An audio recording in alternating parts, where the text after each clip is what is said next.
ഞാൻ ശക്തമായി നിർദ്ദേശിക്കുന്നു.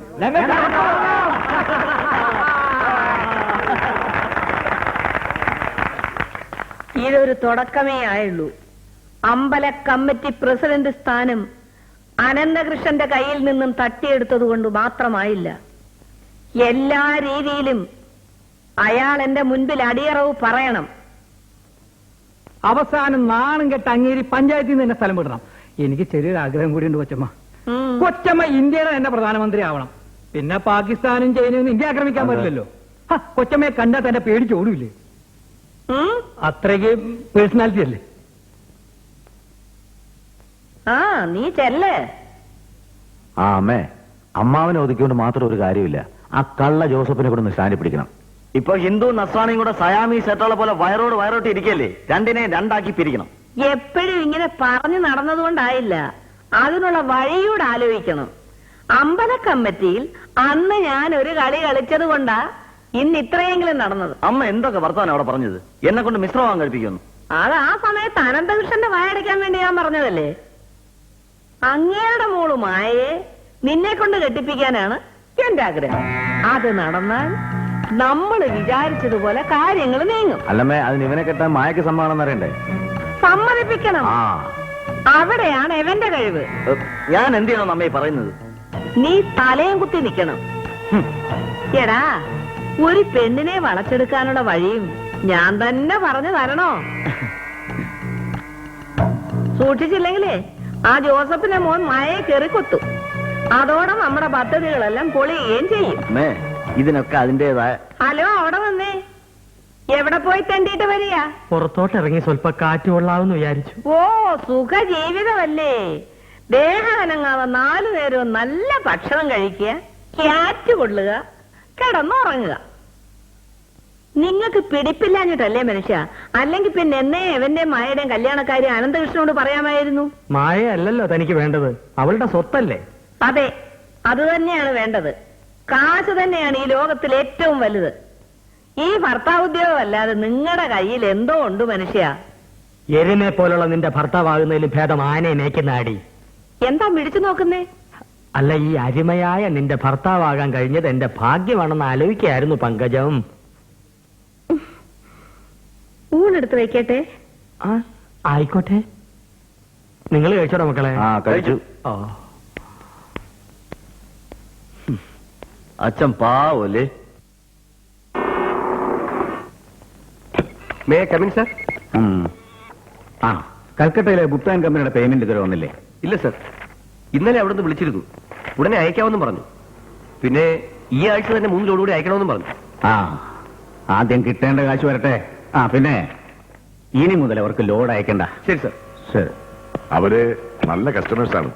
ഇതുവരെയുള്ള ഇടപാടുകളൊക്കെ കൃത്യമായിരുന്നു. ബിസിനസ് ആകുമ്പോ കുറച്ച് വിട്ടുവീഴ്ചയൊക്കെ വേണ്ടേ? അവര് പറയുന്ന കൃത്യസമയത്ത് തന്നെയല്ലേ നമ്മൾ ലോഡ് അയച്ചുകൊണ്ടിരിക്കുന്നത്. അപ്പൊ നമ്മൾ പറയുന്ന സമയത്ത് കാശും കൃത്യമായിട്ട് തരണം. എന്താടോ, പിണങ്ങിയോ? ഏയ് എന്നാ തന്റെ ഇഷ്ടം പോലെ നടക്കട്ടെ. ബിസിനസ്സിൽ സെന്റിമെന്റ്സ് പാടില്ല. അതേസമയം ഫ്രണ്ട്ഷിപ്പിൽ അതില്ലാതെ പറ്റത്തില്ല. ഓ, രാവിലെ തത്വചിന്തകളുമായിട്ടാണല്ലോ അനന്തകൃഷ്ണസ്വാമികൾ. അപ്പോഴേ ഞാൻ ആലപ്പുഴ വരെ ഒന്ന് പോവാ. എന്നാത്തിനാ? ഇന്നല്ലേ സെയിൽ ടാക്സിന്റെ കേസ്? താനത് മറന്നോ? കർത്താവേ, അത് ശരിയാണല്ലോ. ഇപ്പോഴെങ്കിലും സ്വബോധം വന്നല്ലോ. ഇന്നലെ എത്രണ്ണം അടിച്ചു? ഇന്നലെ ഒന്നും അടിച്ചില്ല, അതാ പറ്റിയത്. ഞാൻ ഇത്രയൊക്കെ പറഞ്ഞിട്ടും ഉണ്ണി എന്റെ മറുപടി ഒന്നും പറയാത്തത്? എന്റെ പൊന്നു റോസേ, നീ എപ്പോഴും ഈ കല്യാണം എന്നൊക്കെ പറഞ്ഞ് എന്നെങ്കിലും ടെൻഷൻ എടുപ്പിക്കില്ലേ? മായയുടെ കല്യാണം കഴിഞ്ഞോട്ടെ, എന്നിട്ട് കാര്യങ്ങൾ സാവധാനം അച്ഛനോട് പറഞ്ഞ് നമുക്ക് സമ്മതിപ്പിക്കാം. അച്ഛൻ സമ്മതിച്ചില്ലെങ്കിലോ? അച്ഛൻ സമ്മതിച്ചില്ലെങ്കിൽ സമ്മതിപ്പിക്കാനുള്ള ശ്രമങ്ങൾ തുടർന്നുകൊണ്ടേയിരിക്കും. എന്തായാലും അച്ഛനെ ധിക്കരിച്ചുകൊണ്ടുള്ള ഒരു കല്യാണത്തിന് എനിക്ക് താല്പര്യമില്ല. അത് ധൈര്യമില്ലാത്തോണ്ടൊന്നുമല്ല, വീട്ടുകാരെ വിഷമിപ്പിക്കാൻ എനിക്ക് പറ്റില്ല. അതുകൊണ്ടാണ്. താനിങ്ങനെ മൂടൗട്ടാകാടോ. ഒക്കെ നടക്കേണ്ട സമയത്ത് നടന്നിരിക്കുന്നു.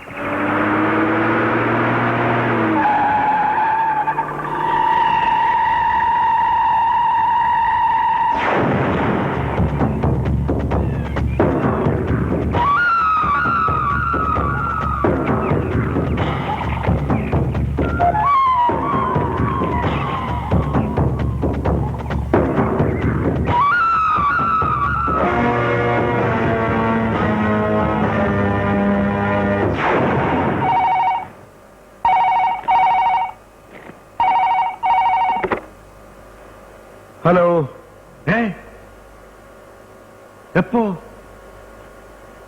എങ്ങനെ? എവിടെ വെച്ച്? മാനം മര്യാദയായിട്ട് പെമ്പിള്ളേരെ ജീവിക്കാൻ സമ്മതിക്കത്തില്ല അല്ലടാ. കാറും ജീപ്പും കളസവും കാണിച്ച് പെമ്പിള്ളേരെ വശത്താക്കിയിട്ട് അവസാനം മൂട്ടിലെ പൊടിയും തട്ടിയിട്ട് പോകാന്ന് വിചാരിച്ചോ? ഇങ്ങനെ കെട്ടിയിട്ടിട്ട് വിരസം കളിക്കുന്നില്ല ആണത്തം. അയച്ചു വിട്ടിട്ട് കുറച്ചുകൂടെ മാന്യമായിട്ട് പെരുമാറും.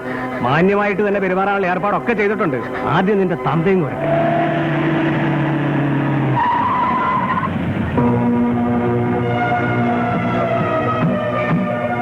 അയച്ചു വിടണ മതിയാച്ചാണ്.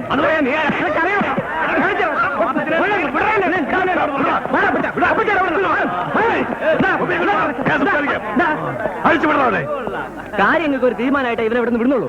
എന്താ നിങ്ങളുടെ പ്രശ്നം? കൂട്ടുകാരന്റെ മോനോട് തന്നെ ചോദിക്കേ. എന്റെ മോളുടെ ഭാവി നശിപ്പിച്ചിട്ട് വന്ന് നിൽക്കണം വേണ്ടില്ലേ? എന്റെ മോൾക്ക് വരെ കല്യാണം വരെ നിശ്ചയിച്ചിരുന്നതാ. എല്ലാം തകർത്തില്ലേ ദ്രോഹി? ഞങ്ങളിപ്പോ എന്താ ചെയ്യുന്നത്? അത് ഞങ്ങൾ പറഞ്ഞു തരണോ? ഇവളെ ഇനി ആരെങ്കിലും കെട്ടാൻ വരുമോ? ഇപ്പൊ ഇവിടെ വെച്ച് ഇവൻ എന്റെ മോളെ കെട്ടണം. അങ്ങനെ ഭീഷണിപ്പെടുത്തി കല്യാണം നടത്താൻ ഇതെന്താ വെള്ളരിക്കാൻ പറ്റുന്നതാണോ? ഒരുമാതിരി ചൊറിയുന്ന വർത്തമാനം പറഞ്ഞാലല്ലോ. നീ എന്താ എന്താ മാത്തച്ചായത്?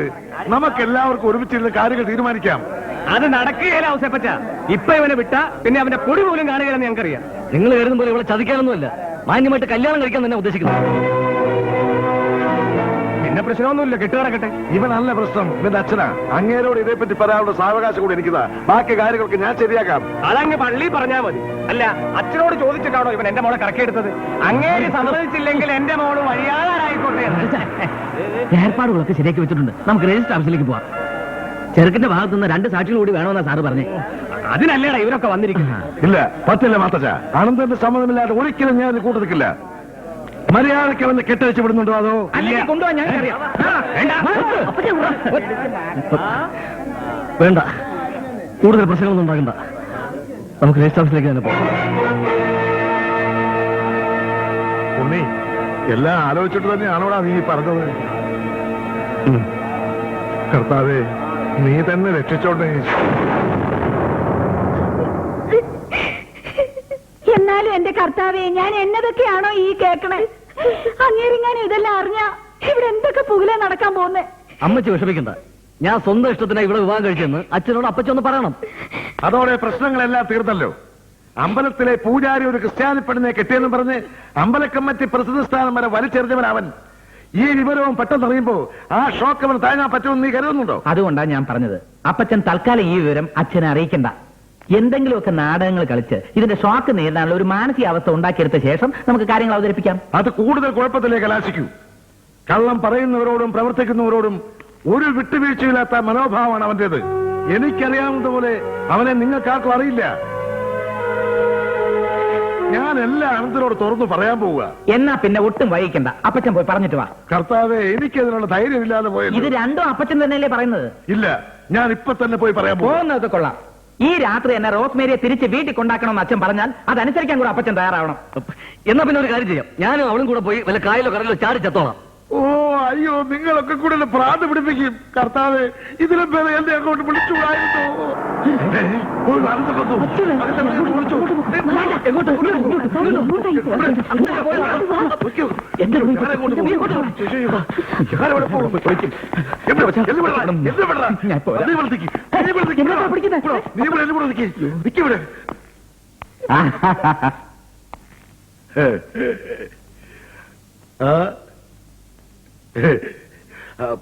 ഞാൻ അങ്ങോട്ട് വരാൻ തുടങ്ങായിരുന്നു. അത് മനസ്സിൽ കണ്ടുകൊണ്ടാണല്ലോ ഞാൻ ഇങ്ങോട്ട് വന്നത്. പോയ കാര്യമെല്ലാം മംഗളമായിട്ട് കലാശിച്ചല്ലോ അല്ലേ?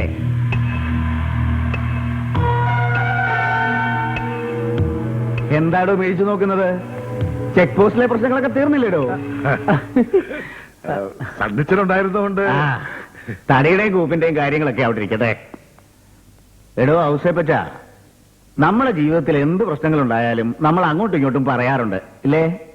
അല്ല, അതിനിപ്പോ എല്ലാം ഈശ്വര നിശ്ചയമാണെന്നേ ഞാൻ കരുതിയിട്ടുള്ളൂ. അല്ലെങ്കിൽ പിന്നെ പെട്ടെന്ന് ഇങ്ങനെയൊക്കെ സംഭവിക്കും.